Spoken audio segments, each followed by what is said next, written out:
to our panel. Kamusta ka na? Kumain ka na ba? Filipino food is love, family, and home. And we have here awesome Filipino authors.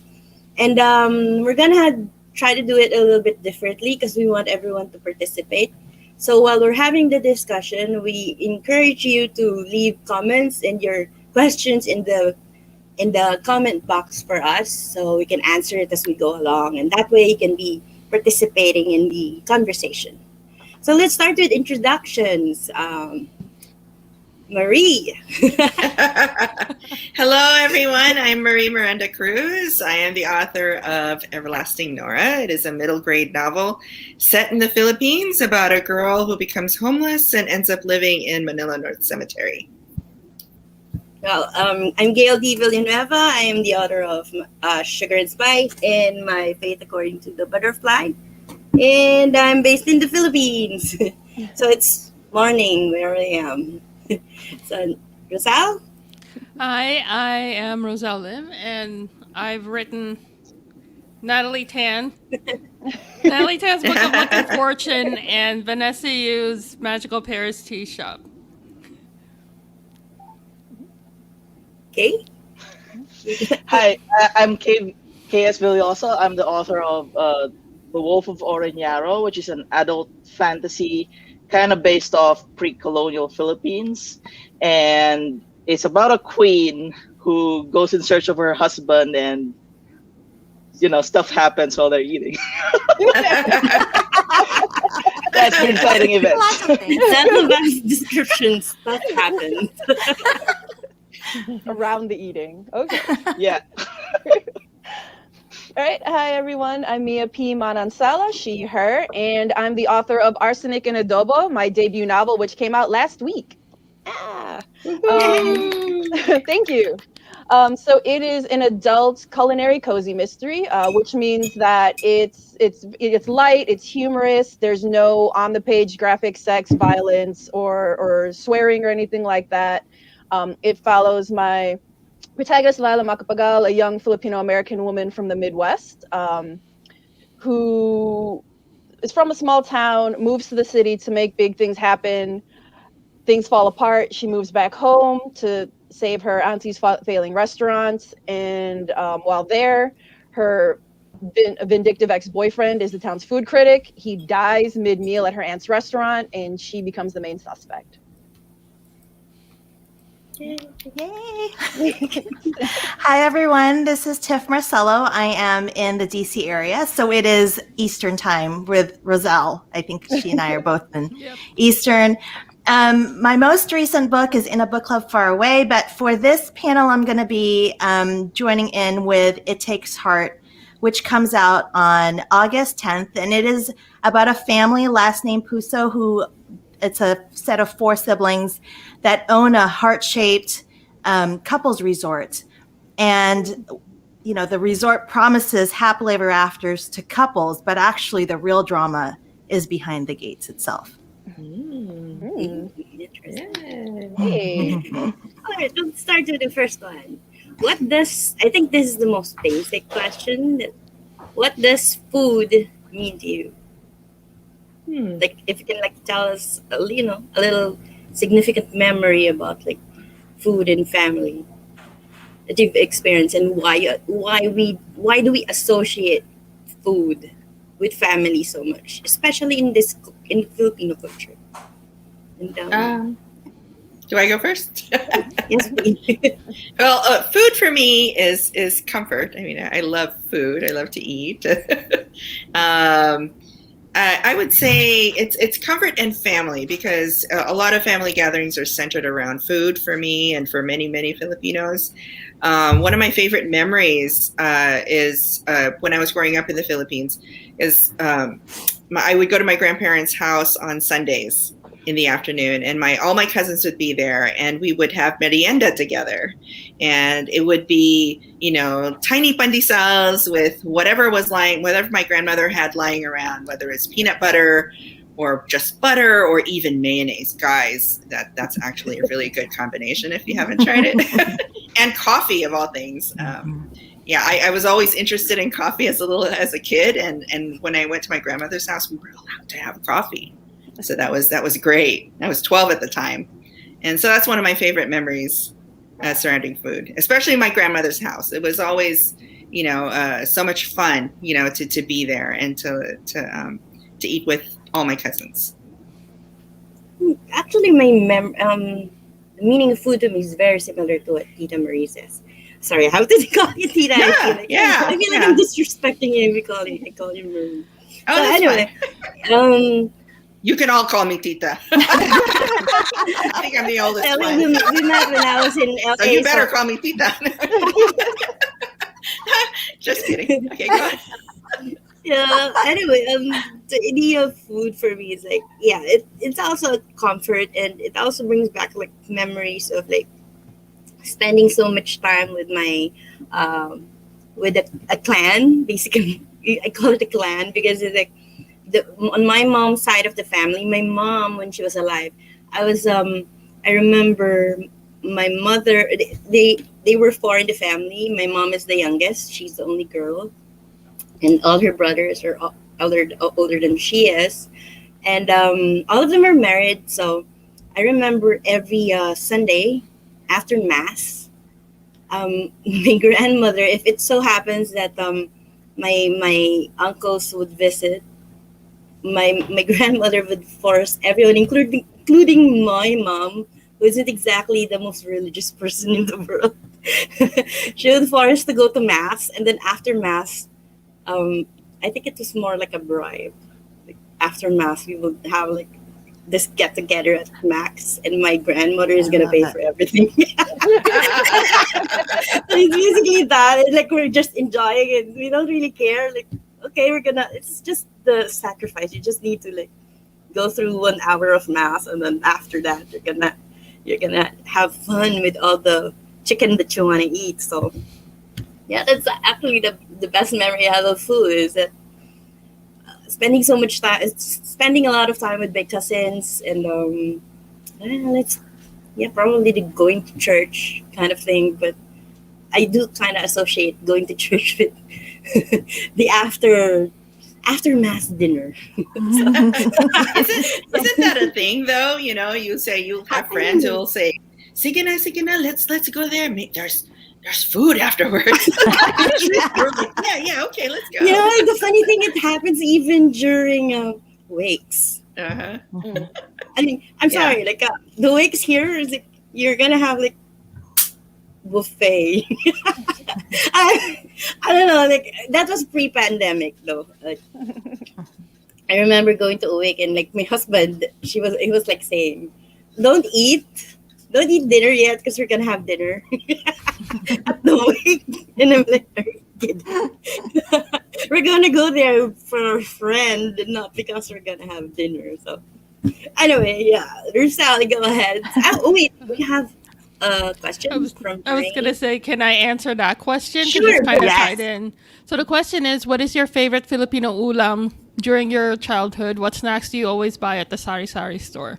For me, I was growing up in the Philippines before I moved to Canada. One of my favorite meals was dinuguan over rice. Mhm. Oh yes, With sili. With sili. oh so good. Yeah. With With sili puto. and the snacks that I bought at the time was like a bag of peewee, and I always get plastic balloons. Not really a snack, but it's something you get at the sari store. You can kind of chew them. Yeah, you got it. Oh my gosh. Gross. I remember. Oh my gosh.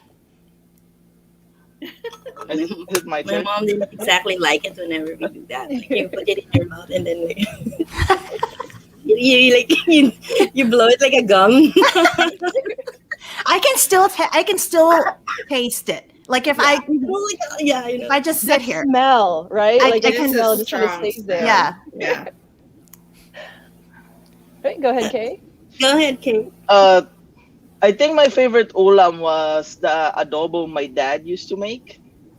I don't know if we have an adobo question later on.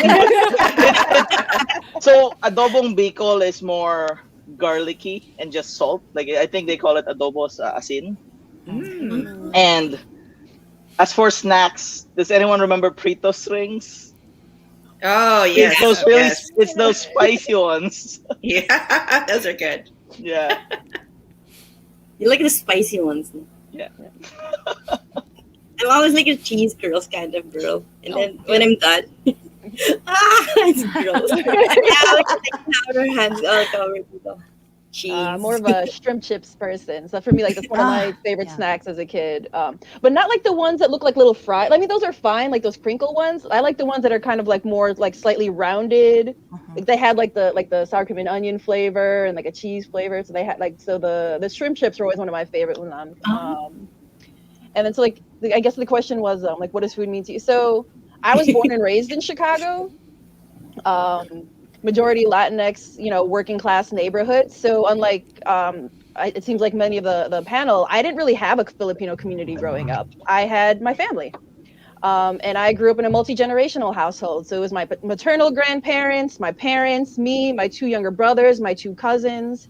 And I think like a lot of immigrant families, we were kind of like a way station for like friends and family who are coming over from the Philippines and they need a place to stay until they become a little more stable or have like jobs and things like that. So that was like my only real exposure to the community is the family that I had. Like very stereotypically, like my house wasn't a house full of like, I love yous and like hugs and like kind and, cheerful, encouraging words. They showed their love through their food. Especially my dad, because he was the main cook in the family. And so when I think of Filipino food, I think of my father. So Arsenic and Adobo is dedicated to my dad. He passed away at the end of 2018, so unfortunately he wasn't here for this. He never passed on his recipes because he's like, what are recipes? So for me, trying to connect to the food and the culture is me messing around with the recipes until I can make the food taste like his. Because to me, Filipino food tastes like my father's food. And so like that's the connection in my mind. Oh, that's lovely. That's beautiful. So my favorite sari-sari snack is probably the meringue. The meringue, and then it's in the clear bags that are hanging in the colorful ones. Yeah, I love that. I miss it. But my first memories really of food are because my mom was a restaurateur. So I was always underfoot. So when she was like creating these restaurants, I was with her. And I remember one time they had installed this like gorgeous bar, like for, bar for drinks. And I had a corkscrew and I like corked my name into this like gorgeous brand new bar. But that's the kind of stuff like, but my mom at the time, like she really spoiled us. Like she didn't get mad. Like she got mad at the person who got mad at me. She's like, don't yell at my daughter, But I remember for Marie's memory with my mom with coffee, she would put a cracker, in a spoon and then like dip it into her coffee. And no wonder I'm a coffee addict now because she would just feed it to me. And I'm like, wow, no wonder I love coffee now, except I take my coffee black. But yeah, so many memories, and mostly Miranda is what I remember the most. And I am not above bribing my own kids to go to church with food. And when we were doing mass online, like I would create a massive spread just so that they would get up, right? Because they're not as motivated to go to mass because we're all at home. So I was like, breakfast. And then we'd have like a spread in front of the TV. I didn't tell my mom. If my mom's listening to this, I'm sorry that we ate during mass, but we did what we had to do. So really, you're hungry. I know. But this is interesting. They were talking about the comments. Kate is saying ice gems. Oh my god. Yeah. I love ice gems. It's like these tiny biscuits. It's the round ones, right? Yeah. With different colored icing. Yeah. On top. I usually eat it like I eat them raw first, I don't eat the cookies of those. Yeah, I mean, like, and then I leave the cookies, and then my mom will get mad, and then eventually I'm gonna eat the cookies first, and then before, like, delayed gratification, but then eventually I realized, you know what, I can just like toss this, like maybe like give it to my sister. I'm older, so. These are all new snacks to me. During my time, it was just sampalok and clover chips. Clover chips is a big thing, but I think one of the things that I became addicted to when I first started living in the Philippines, and this is the late 1970s, sampalok was a big thing for me. From a sari-sari store. Especially when it's like the one in the yellow cellophane thing. Also the maalat. What do you call those? Those little prunes? Champoy. Yeah. We are always on the hunt for champoy around here. Let me tell you, like, we will pay money for champoy. I love those. Like, my brother sends me champoy from California. Yeah, we can't, our H Mart or anywhere around here, we can't find it. So, I wonder if but we pay good money. Food City. I've never tried that before. My mom doesn't like fruit, so this is nothing fruit like, Mia. I mean, it is not even appetizing looking. It's dry. It's so good. It's coated in some orangey powder that's salty and sweet, and just it's an unusual flavor, but it's very addictive.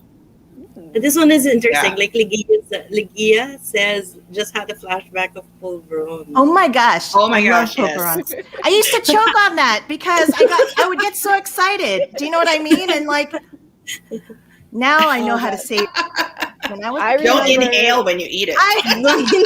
Giving it to like my friends when I was a kid, and they're like, "What is it?" I'm like, "Oh, it's pulveron," and they're like, "Oh, all right," and they don't know what that is, because again, my friends were like from El Salvador and and like Colombia and Mexico and Puerto Rico, and they're like, "Oh, all right, whatever," and they just like shoved it in their mouth and started choking, and I'm just like, yeah.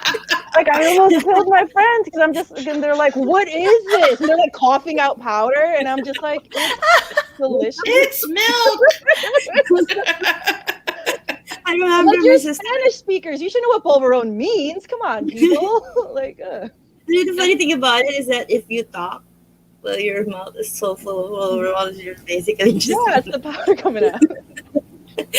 Sprinkle it on everybody. Oh, it's interesting. Okay, so our food traditions are closely tied to our culture, specifically our being family focused. Can you tell us how these may come into conflict with friends and relatives from other cultures?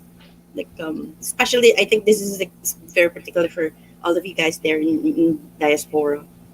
Like, our practices might come in conflict sometimes with like, especially our eating habits.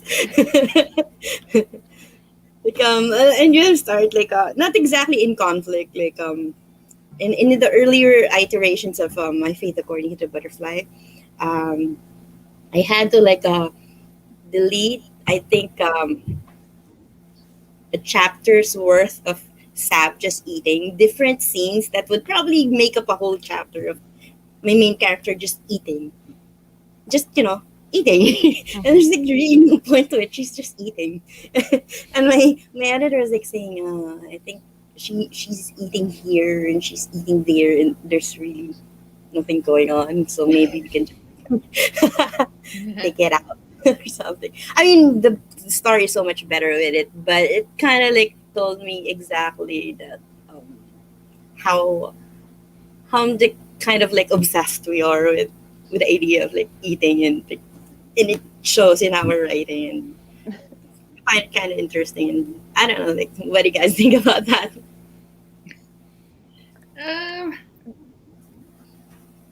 Well, I mean, for me, like so luckily for me, one of my editors, because I have two editors, Michelle Vega and Angela Kim. One of them is Asian American, so she, like, even though she's not Filipino, she's Korean American. She understood a lot of what I was doing. So thankfully, in my writing, it wasn't as much of a problem. Like in real life, it wasn't until I was an adult that I realized not everybody is into like communal eating the way like most Asian cultures are. You know, because like when I was like in elementary school and high school, we were all broke bees, so we were just used to sharing food, like, you know, regardless of culture. But when I was an adult and like and when I was like living in Korea, one of like the other like American like native English teachers that was with me, you know, we were all kind of like picking food off each other's plates and sharing, and she was like, "What do you do?" Like she like pulled her plate too. She's like, "What are you doing?" And I'm like, "What? Like we all ordered something different so that we all can share and taste different things, right?" And she's like, Yeah. "No, I ordered my food because I like my food. You ordered your food so you can eat your food." And I'm just like, "But why?" Like I didn't understand that people didn't always do this, that they weren't like into sharing their food. She's like, "No, I like very specific things. So I order knowing I only eat these specific things. You can eat whatever you want, but stay away from mine." I was like, And my husband's like a super picky eater. So like I eat everything and I'm here eating off his plate and he's just like, "I can't eat yours." I'm just like, not my problem. Like, because my husband's not Filipino either. So it's just so, but like literally I was like 20 something years old and I was like, "You mean people don't just share their food all the time? How boring is that? Only eating that one dish that they ordered?" Yeah. To riff off of that, like the title of our of this panel, like, have you eaten? You know, so it's one of these things where my husband's not Filipino, so I've had to tell him, like, you have to be prepared to eat. Like when we go to a Filipino home, when they say, "Have you eaten?" you'll say, "Sure, but I'll have more," or "Yes, I'll sit down and eat with you." You know, it was when we were dating. I think I was out of town and he was in town because we're both military. And he would, for some reason I was gone. And so he had to see my parents on his own without me. And I told him, just when you get there, just eat anything that they put in front of you, like, because it matters to them. So he was so stuffed. You know, I don't think he ate for like 2 days because there was so much food. And the thing is, my parents continued to cook while he was there and continued to pile on his plate. So to us, to him, that was a real adjustment where when I go to another Filipino person's house, to my, you know, my found family, you know, when they say, "Have you eaten?" I'm like, "Yeah, but I'll eat some more. Let's go." You know, and I'm ready to eat whenever I get there. Yeah. Speaking of eating, I remember like when I visited LA, I met up with Tita Marie and her husband and Nora, Milan, and some of my friend Deka, and some of my college friends, and like we were having dinner, and I remember like you know, the Filipino thing, like when you're at a restaurant, it just goes on, the conversation just goes on and on and on and on until closing, and even after closing, and way after closing, you're basically closing the restaurant. And it's the funny thing is that it's same here. Like before the pandemic, it's the same here. We used to do that all the time. Like we close restaurants. And interesting, and interestingly, the restaurant that we ate was at I believe it was a Mexican restaurant. Mm-hmm. And since I do believe that they weren't like, I was afraid that they'd literally kick us out, or like you have to go or something. But they were nice about it. I guess it's something to do with the fact that in a way, the Mexican culture also like is big on food and in conversations and family and like friends, and so I guess they totally understood why we were like that. And like, we were there after hours, like literally. I think that we were there for like 30 minutes after closing. Yeah, I think so. Yeah. It was a long time. And then we even had I remember we even had a waitress, and even I think it was the owner who was like taking pictures of us because it's like that's part of it. When you're at a Filipino meetup, whether or not you see each other every month, you're gonna have to have a group picture after you eat so much food. Oh, there's another comment. So it says, for those who are living abroad, what Filipino eating tradition or food do you miss the most? Yeah. I've got a list. I've got a long list. I miss like genuine lechon kawale, like the ones that you would see the lechon propped up already on a bamboo post, like right up there, and you know it's done. I miss tulia because you can't find that anywhere here.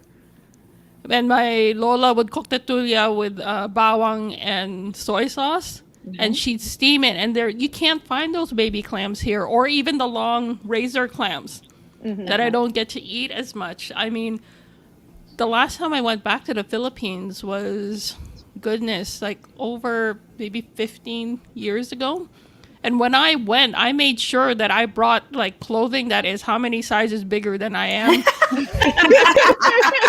Because I need to accommodate everything I wanted to eat. And whatever I couldn't fit, I made sure that there was room in my luggage to smuggle everything back. Obviously not like bagong or like It really well. I couldn't, the bagong or the dried pusit or anything that smelled, I can't, or like, I even wanted to bring back some of the vinegar. Like some of the really good vinegar. Yeah. I want to bring all this back, but I know I'm going to get stopped by customs because it's just what happens. But I miss that, and I miss like the kamay, like bringing back to like, you know, the tradition of kamay-kamayan where we have all of everything on the banana leaves, and it's all there for, like Mia said, for everybody to share. You just reach in and you grab whatever pieces you want. And it's a sharing thing. We talk, we eat, and we eat with our hands. Yeah. I feel like the food like tastes better that way. You know, like you're making like it's like a special connection. Flavor. Yeah. I think it's the flavor of your hand, the essence of you. Yeah. Girls. That's girls. But I don't know. It's just something about your hands, like connecting with the food or something. That if you want to think of it in a poetic way in less gross manner, but but yeah, it does. There's. I think this is kind of like similar to the traditions, like the fiestas that we have. Like I remember, like we were talking about that before about fiestas, being like helping in the community integration. And one of the things I totally forgot to mention to you guys then was that even in the Philippines, not just in diaspora, it's a way of like integrating into a community. Like I remember when we first moved, we used to I spent my whole life in Quezon City, and then we moved here in Cainta when we had to sell the house and everything because my mom got sick and all that. But then when we were here, well, the way that they welcomed us was like, you know, take part in the fiesta, like eat with us. And I feel like that's one of the main things that, like, you know, fiestas are a way to connect with the people in the community. And how would you like to tell us about your experiences there? Well, Tita. okay, go ahead. No, Tita, go ahead.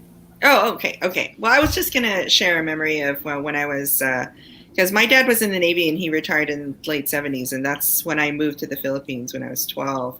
And so I got to experience a lot of things, you know, that were back then were still so popular, like the barrio fiestas. In my hometown, when I moved back, my uncle was actually the barangay captain. And so back then he was the one who actually organized the barrio fiesta, and it became such a big thing. He would have stage shows right on our neighborhood block, and they would have these contests, you know, for people. They would have this, I don't know what it's called. I don't know if it's bitin or something. They build this bamboo rack and they hang like prizes, and then they lower it. Pabitin, yeah. And then people would just, you know, try to grab. Somebody would pull it up and down, and people would try to grab their prizes. And then he would actually book local Filipino singers to come and sing for the crowd. And of course, you know, the cooking. You know, of course, I lived in a compound, and so my mom and my aunts would get together and just cook a bunch of food, and we'd have family. You know, my family's pretty, especially my mom's side, it's pretty big. And so we'd have family who live in Manila, wherever, Laguna, and they would just come over on that day, and it would be such a fun thing. So I kind of, you know, for me, that's what I really miss about, you know, living here abroad, is missing, you know, all that action. They don't have, of course, they don't have, my uncle had passed away already. He's not the barangay captain anymore, but there's still things that they do for fiesta that's community based, and the community comes out to participate in. So that's something I miss. I miss food carts. So like taho, you know, I miss that. And then yeah, and I don't know if that's still like big now. Yeah, definitely. But you know, taho cart, you know, the taho Fish balls. and the fish Yes, balls fish after Fish church. balls. Oh my gosh. Yeah. And yeah, so Oh, that's, you know that's what? The taho guy here in our village, he's like, he has his bike now. He doesn't like carry it. I mean, why would you make it hard for yourself and you put it in a pedicab, right? I mean, it's so new. hard and you have to carry it on your shoulder. So what he does, Yeah. he has it this pedicab and he just bikes like leisurely. Even the ice cream guy does it now. But the problem is, for somebody who actually wants taho, and then you hear him taho, and unfortunately he's too fast for you now, so you have to literally like chase him down. Oh, so if you're inside the house, by the time you get outside with your glass, It's already he's gone. gone. Oh no! I have to admit, like, you know how my kids, like, they chase, or they used to chase, like, the ice cream truck that walks by. I'm like, that's nothing. Ice cream truck is nothing. Like, taho is so much better than the ice cream. But yeah, and I also miss, just in general, outdoor markets, you know, with the vegetables and you know, just the produce and everything. That was amazing. And I miss that also. So here in Vancouver, we're actually kind of spoiled because we have taho. We Oh have my goodness. we have like almost everything, but the thing that I miss the most is the actual coconut milk, like that you grate and then you squeeze out, because the canned stuff doesn't taste as Yeah, good. it's still Like my aunt, like my mom's cousin also lives here, and she actually she can find it, like the nyog, but I think it's really expensive, and then she grates it herself. Like I think she brought, you know, the caballo thing, the thing that you used to My grate husband built one of those. Yeah. So she brought one from the Philippines, and she makes this Bicolano dish called tinutungan, which is it's chicken with coconut milk, but the coconut milk is kind of toasted, so it has a very distinct flavor. And like when she makes it, sometimes she runs out of coconut milk, so it, you know, but we're always like we're gonna drive an hour to her house just to pick some of that. Because that's how much we miss coconut milk, like especially for Bicolanos, we like a lot of our recipes have coconut milk. Yeah.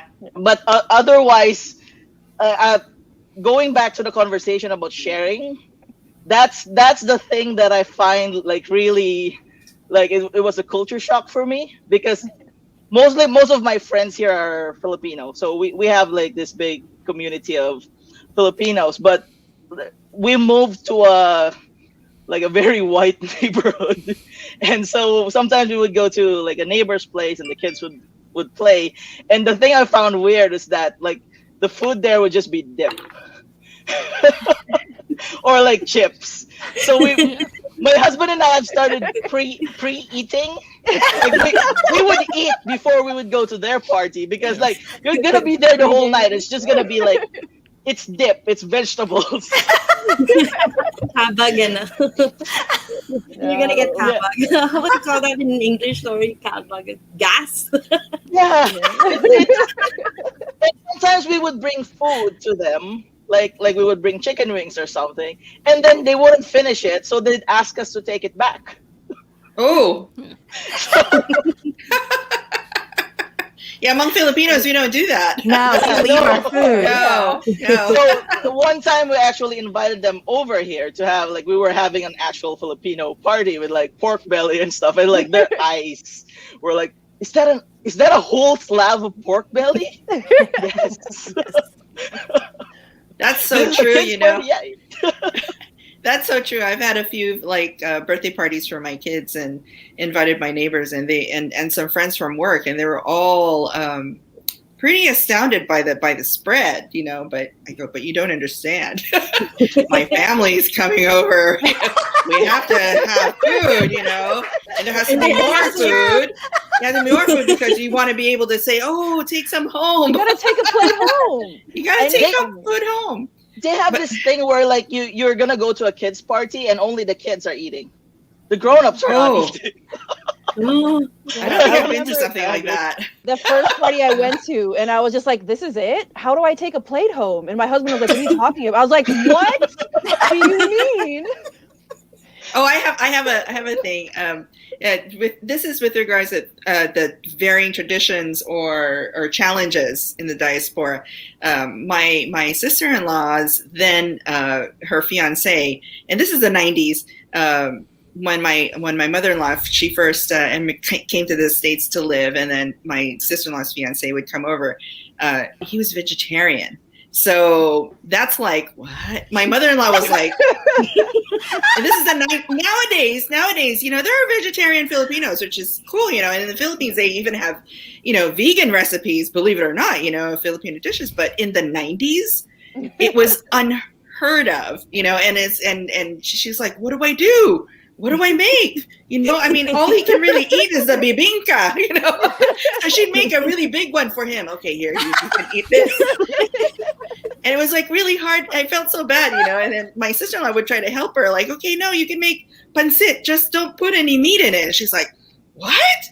Then what's the sahog? Just vegetables? It was like, oh, maybe we can put. She goes, well, maybe we can put shrimps. And she goes, no meat, no seafood. It was really difficult because, you know, when you think about Filipino food, everything has meat or fish, you know. So that was a challenge. Yeah, it was a huge challenge. They like because she spent some time in China and also coming up. So like she says, like there's a lot of secret pork, is what she calls it. Just, you know, like, you look, right? Because like you don't always see it necessarily. Like something with seafood, like you just look and you're like, oh, pinakbet, that's vegetables, that's safe, and you're like, oh, no, wait. You know? Yeah, no, there's little pieces. I think we even have this in the wet market, like the palengke. You can buy like yung pangdisa pork. This is basically like pork like with a lot of fat. Yeah. And then like you instead of like cooking oil, you use it. Oh yeah, lard. Yeah. That's one of the secret porks. Secret pork. I'm never gonna forget that. I'm just gonna secret pork. Well, that's something I had to think. So, like in my book, like it's totally true. It centers around, you know, a Midwestern family restaurant. You know, in the Midwest, not usually a ton of vegetarians, but I can't stop laughing. I'm sorry. I'm gonna tell my mom secret pork. Because if you eat, like you just look at it and you don't know, and people are eating, and you're just like, "Boy, say something." Like, I don't know. That's not right. I mean, even when you look at munggo, ginisang munggo, that's right. Right? You see mung beans, you see the little, you know, vegetables and whatever. But when you mix it, like, there's a little bit of pork there. Oh, there's a shrimp. I had to be really creative in my book because in my protagonist's best friends are Pakistani Muslim and a vegetarian. Oh, that's well. right. Oh, yes. So you know, so one of the ways that I use food to characterize certain members of the family. So like Tita Rosie is very loving and inclusive, and she just wants everyone to eat and be well and enjoy her food. So she goes out of her way to find, you know, like meat substitutes, and non-pork related ways to make these traditional dishes so that no one ever feels left out. You know, but I'm just like, like ginitang munggo is one of those. I'm just like, I just cheated and said, "Oh, I found a good meat substitute." And like I didn't say what it was because I'm like, I don't know what's a good meat substitute in Linggo. But like, whatever, chicharron's on the side. They can add it later. I think I had her say. Oh, speaking of meat substitute, did you know that there's like veg pata now? There's like some veggie pata. There's this yeah, I'm serious. Like there's this restaurant in Laguna. I totally forgot the name. They have this they made this vegetarian version of pata. It kind of tastes like pork. Mhm. And it feels like pork in your mind. It's like I totally forget. It's some kind of mushrooms, I guess, like ground mushroom. I don't know what's in it, but it's really good. And the nice thing about that they do with that is that you fry this veg pata separately, and then you make kare kare, like the peanut sauce, Wow. and like the without the secret pork, because it's supposed to be vegan. You get the pretend pork. Yeah. You basically just do the usual peanut butter and the vegetables and what's that? What do you call it? Anato, I think. Yeah, the usual. Anato, yeah. Achwete. Minus the pork broth, and then we just put in the really crispy veg pork, and it's actually good. And I don't know, it's one of those vegetarian food meat options that we have right now that's like really really good. I'm gonna like look for that. Go ahead. I'm just amazed that this is a trend in the Philippines. This is really cool. Yeah. I have a funny story about secret pork in that it's so my husband is Canadian. His first encounter with Filipino food is dinuguan. He thought it smelled great. He didn't know what it was. He was about to scoop it onto his plate because he went to a debut for a friend of mine. And he was about to scoop it on his plate. He's like, "Oh, this smells really good." I'm like, I know what he's like. He's not the type of person who will like something if they don't know what it is. He'd get like really offended if he ate something he didn't know what it was. So I kind of told him, I'm like, he's like, "What is this? It smells really good." I'm like, it's like pig innards in pig blood soup. He just dropped the ladle and went, "Oh." But he didn't know. He thought I should have maybe I should have just said, "Just eat it." But I know what he would have been like if he didn't like not know what it was. Like you didn't know why it was black, like the soup. Yeah. You'd be surprised. There are some people who are actually quite adventurous, adventurous, when it comes to, tasting new things. I have a similar story where when I used to work once upon a time as a computer programmer, one of my coworkers said he had a big party. He's Filipino, and he invited all his coworkers. And people would ask him what dinuguan is, and he being a little bit salvaje, like, "Oh, it's chocolate meat." I'm like, "What? Chocolate meat?" He would tell them that, right? And then, but unfortunately, one of my other coworkers found out what it really was, and so our supervisor was eating it. Wow, he had a big, massive dinuguan plate, right, with rice. He's eating it, and somebody goes up to him and says, "Do you know what that is?" And he goes, "Oh yeah, it's delicious." So some people are really open to it, and it is really good. Taste it, like it's like okay, like if you don't know what it is and it tastes good, like what's the harm? No, but if it's something like balot, you can't like mask that. Yeah. There we go. Do I have to tell the Sunday story? Yeah. I mean, you just don't look at it. Just don't look at it, and it's so delicious. It's so good. Look away, bite. Look away, just and enjoy. Yeah, you don't eat it in the dark. Nobody eats it in I eat it in the dark if I have to eat it. I turn off all the lights and I'll just eat it. Well, that's what dogs are for, That's what my dogs are for. They eat the chick because like I was telling like I was saying I was telling them, and whenever people ask me, how'd you come to be with Sunday, my pet dog, like the one that I usually bring to events and like school visits and stuff. And I usually tell them, "Oh, he's supposed to be balut," because my husband wanted to experiment, and then he made a mistake. He made a mistake in the calculation of the date of when it was fertilized. So like when he was checking it, it chirped. And at that moment on, well, okay, forget it. Never mind. just buy it from Manong at the corner. We're making this our pet, so. I was gonna say that must have been a little strange. These are your duck's eggs, your baby's eggs. I kind of get just. Oh, by the way, I found what I was like referring to. The it was vegetarian healthy bites.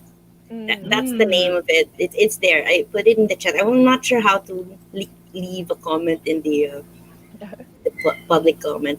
But anyway, like you can see it, like it's vegan, but it looks like pork. I mean, you can totally, it can totally convince you.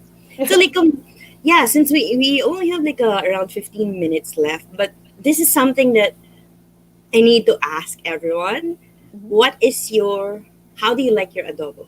I mean, like that's like a quintessential question. How do you like your adobo? And I'm pretty sure like everybody's gonna have like a different answer for it, because like with me, my adobo is like kind of like a weird, I don't know, it's like my mom says calls it an abomination, because she calls it an abomination because like I prefer it really, I prefer it sweet and at the same time really spicy. I mean, it's a weird thing, and sometimes I even add cheese. And like, yeah, and like the reason why I'm asking about like how do you like your adobo, because like there's a lot of like Filipinos and Filipino recipes and traditions that change over generations and regions, and even in diaspora because of the availability of ingredients. So I do wonder, what is your favorite adobo? How do you like your adobo? Can I go first? Yeah, sure. Okay. I would say that my favorite adobo is my of course my mom's version. And in Cavite they cook adobo with anato seeds, so with achuete, and I think it's also it's sort of like adobong puti, where it's there's no soy sauce, it's just vinegar. But actually, my favorite version of that is not even really adobo, because when I was growing up here in the States, I think we lived in DC and I think my mom started cooking this in Philadelphia. I think she forgot to put the vinegar.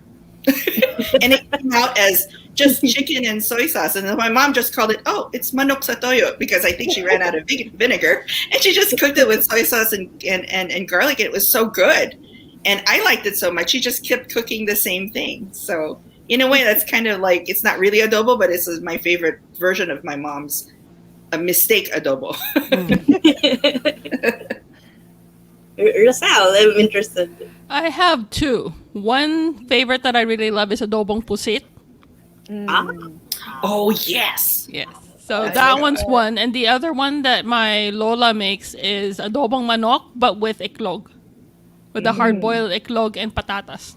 That's what she loves. Oh, I've heard of like patatas, but that's the first time. It's actually like interesting. I'm gonna try it out. Oh, and can I just add to Roselle's thing? Adobong pusit in the Philippines is so good. I think that's one of the things I miss, because you get the squid very fresh. Yeah, it's so And fresh, not frozen. Yep. Right. Yep. The ink sac is so intact. So when you make the adobo in the Philippines, the sauce is black and it's wonderful. Yep. Oh, wait, you don't get like your squid fresh there? It's frozen. Frozen. Oh. So, maputla is what when you make adobo here, maputla. It's not black. It's sort of brown. Yeah. I mean, like even the smallest lumot, that's what they call it in the palengke. The smallest lumot has like a lot of like it's really very potent. The ink, even the smallest one, was like really really potent ink. So sorry, go ahead. Go ahead. Okay, so I mentioned earlier that like the way my dad used to make adobo was adobo sa asin, which is just like fried pork with garlic and then salt. And I'm not even sure if he added bay leaf, but I kind of took that recipe to make my own. And so like I would I would mix pork and chicken, and then I would kind of fry it so that it has like all the caramelized garlic in it. And then I would add brown sugar when it's almost done, and plantains. Ooh, Plantains. that's That's different. Yeah. I'm getting hungry. I know. Yeah, 'cause I think I was served something like that in Bicol in like one of my uncle's place before, and like I just kept dreaming about this adobo with saba, and it's so good. I When you bet. mix them Wow. Hey, together. I'm going to Sounds look for you delicious. when I go to Vancouver. I know. Just fair warning, okay? Yeah. I remember like, was it like arroz? Is it a la cubana or Valencia? I can't remember, but with like the meat and the sweet banana, that just sounds so good. Sounds good. That sounds yummy.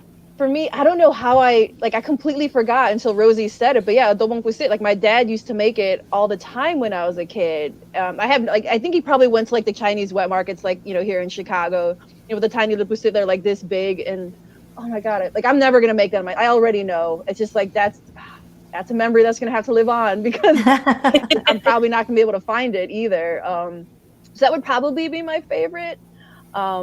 The one I make now, it's almost always chicken, just because it's cheaper. It's supposedly healthier. You know, pork adobo kind of feels like a special occasion kind of thing. Mine is pretty similar to how my dad makes it. The only difference is that I also add a little bit of brown sugar, and that's for my husband because he's not a vinegar fan. Like I love vinegar, like sausawan, like all the time, vinegar, garlic, chilies, all day, every day. Yeah. He has to leave the room because he just cannot handle those fumes. And he liked adobo like well enough, but like the tanginess is not something he was used to. So I started adding like kind of caramelizing a little bit of sugar when I did it, and like the sweetness kind of rounded out that tang where he's like, oh, this is actually really good. And he starts like pouring the sauce over the rice, and then I'm like, did it. It's like one baby step at a time because he's so picky, but I got him eating that. I thought you were gonna say you like your adobo with arsenic. Just kidding. I mean, Sorry, I just all want about to the say it. secret ingredient. That's awesome. Gail. That's awesome. Yeah. My book also has a recipe for chicken adobo sans arsenic, so don't worry. So feel free to check that out if y'all want to see how I make it. I can so imagine your family and friends when you bring over a potluck and people are like, Wait a second. did Mia make this? Someone taste it. Oh, I'm kidding. I'm kidding. We're gonna find it suspicious. Is this from? I Are you sure there's no arsenic in it? There's also those like murder mystery like dinner parties and just be like, oh, which dish do you think it's in? That's just great. It's a competition in our house.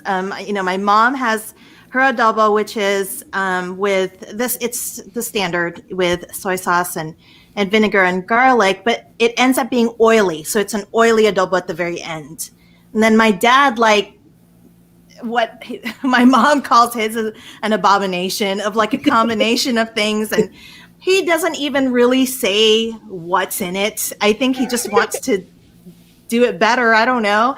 And his turns out soupy. So, and my mom does it with pork and my dad cooks it with chicken. So I know both the recipes. Interestingly, I was telling these ladies that my brother who lives in Alaska, he was like, oh yeah, I made dad's adobo. And he told me what he used and it was completely different than the recipe he gave me. So who knows what my father's real recipe is, if he even has one. But yeah.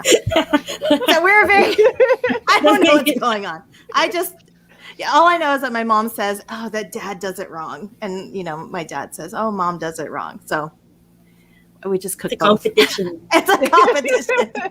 Okay, I think this next question is for Mia. if hypothetically we want to make the arsenic version, how many tablespoons? Well, I mean, it depends how big that person you're trying to bring down is, right? I'm a big girl. It's gonna take some, to really get it in there. But it's a little bit bitter, so you're gonna have to be careful. When I visit the US, can we if we ever do get together in Chicago, can I just bring the food or out at the restaurant instead of me visiting you at your home? I seriously want to taste Mia's adobo. Okay. I seriously and Kay's. Without... and your scale too, even though it's okay, so we're actually enjoying our conversation here. Yeah, so I guess before we the time is almost up, and thank you so much guys for joining us. And before we go, we're can everyone tell where to find you, and if you have events coming up, Tita, you can start, can just do the round robin thing. Oh, well, I guess I can start. Well, everyone can find me online. I'm Cruz Writes on Twitter. My website is courtesy of Gail. CruzWrites.com. That's where you can find me. I also have a Facebook page. And as far as events coming up, well, nothing yet. But, hopefully just stay tuned, I suppose. And if I have any events, I will post it. Thank you. Oh, you can find me everywhere. I'm everywhere. I'm lazy, so you can find me everywhere. GailDVillanueva.com, Gail D Villanueva on Twitter, on Instagram, even Pinterest, even the most obscure ones that you can think of. I'm probably there as Gail D Villanueva. And my next event is actually for Asian Author Alliance again. It's gonna be quite fun. So if you have kids, so we encourage kids to participate. It's actually on May 22, 2 p.m. Eastern Time. Free, scaly, and feathered friends, writing companions, and inspirations. We're gonna be bringing our pets. Oh, nice! That's gonna be fun. It's gonna be so fun, and I'm gonna bring my new duckling. Oh. Yeah, so I'm pretty sure there's gonna be lots of dogs. So if you love animals and you wanna see an event, a virtual event full of animals where you can also bring your animals and your kids, stay tuned. And another one that I'm doing is on June 12th at around I think it's 3 p.m. Eastern Time for Books of Wonder on Crowdcast. I'll be doing fantastic middle grade reads, myths and fables with Shakira Bourne, for Sam Sobiti and Kella Rivera for I think just visit the Books of Wonder website and just see me online. I won't bite. Roselle, can you you can find me at rosellelim.com and at Roselle Writer on Instagram and Twitter. The next event I think I have is next week with the Orlando Book Festival. I think I don't have my calendar out, but I think that's the next one. But that's it. And I don't really have anything yet because my next book won't be out until September 2022 of next year. So, Sophie? Yes, Sophie Goes Lonely Hearts Club. I don't have any upcoming events. I'm just winding down the release of the third book of Chronicles of the Wolf Queen, and I was told this is family friendly, so right, yeah. You could find me online at Twitter or Instagram, whichever. My website is www.ksvilloso.com. That's it. All right, and you can find me on Facebook, Instagram, and Twitter at MPM. So my initials, MPM the Writer. My website is miapmanansala.com. My book just came out, so I do have a few things coming up. So I have an event this Sunday with a bunch of thriller writers. So if you're into like mystery suspense, I'm doing an event with CJ Box, Mary Kubica, and I'm sorry if I'm pronouncing your name wrong, Mary, and Peter Swanson. And the hosts are Karen Dion and Hank Philippi Ryan. So the back room is super cool because it's a Zoom, and you actually get into breakout rooms to talk like one-on-one with the authors that they're being featured. So you're not just sitting there watching us talk about things. You are in a small room. That sounds really creepy. Sorry. A small breakout room on Zoom, and you get to have like a 15-minute conversation with you in a small group, and then you bounce around, so you get to talk to all 4 of the authors that are there. It's a free event, but you do have to register for it. And my other event that's coming up soon is next Tuesday, the 18th. I'll be in conversation with Gigi Pondian as part of the San Francisco Public Library's AAPI month. So hope to see you there. And I am tiffmarcelo.com and at Tiff Marcelo everywhere, but I'm mostly on Instagram. And I'm also winding down from my release of In a Book Club Far Away, and our family's moving, so I'm like on an event hiatus until about July, and then we'll be picking up I'm sure, some more events for It Takes Heart, which comes out August 10, 2021. So, and that will be my adult contemporary romance that's coming up.